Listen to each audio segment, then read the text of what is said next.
இது மாதிரி பிள்ளைங்க வந்து நிறைய பேர் இருக்கிறாங்க. அவங்கள என்ன பண்ணுறாங்க, அவங்க யாரோ ஒதுக்கி வச்சுக்கிறாங்க. வீட்டில் இருந்தால் கூட வெளியே காட்டாமல் அப்படியே பொத்தி வைக்கிறாங்க. அவங்களுக்கும் ஒரு உணர்வுகள் இருக்கும், சொல்ல தெரியாது.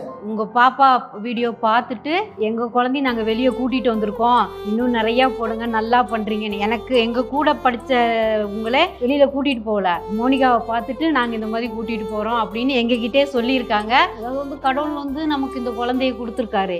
இவங்க சொல்கிறாங்க அவங்க சொல்கிறாங்கன்னு சொல்லிட்டு அதை ஃபீல் பண்ணிட்டு, கடவுள் நமக்கு இருக்காரு, அவரை எங்களை தேர்ந்தெடுத்து கொடுத்துருக்காருன்னா அதோட எங்களோட கடமையை நாங்கள் கரெக்டாக செய்யணும். கடவுள் நேராக பார்க்க முடியாது, ஆனால் கடவுளே நம்ம வீட்டில் இருக்கும்போது அதை பார்க்கும்போது நமக்கு சந்தோஷமாக தான் இருக்கு.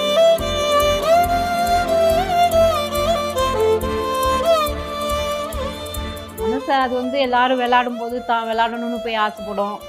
அந்த குழந்தைங்க விளையாடுறத பார்த்துட்டு அதுக்கு எல்லாமே தெரியறதுனால ஐயோ நம்மளால விளையாட முடியலையே அப்படின்னு சொல்லிட்டு அது காலை இப்படி தட்டிட்டு அந்த நேரத்துக்கு நாங்கள் அவளுக்கு குழந்தையா நான் மாறிடுவேன். இப்படி ஊட்டி போட்டு தான் ஓடுவா, அந்த மாதிரி அந்த டிவைட் பண்ணுவோம்.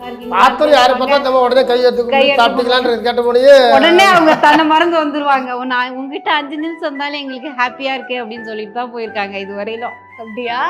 பிடிக்குமா உங்களுக்கு எல்லாரும்? பிடிக்குமா? அப்பா பிடிக்குமா, அம்மா பிடிக்குமா? அப்பா எல்லாம் பிடிக்கும், நிறைய பிடிக்குமா?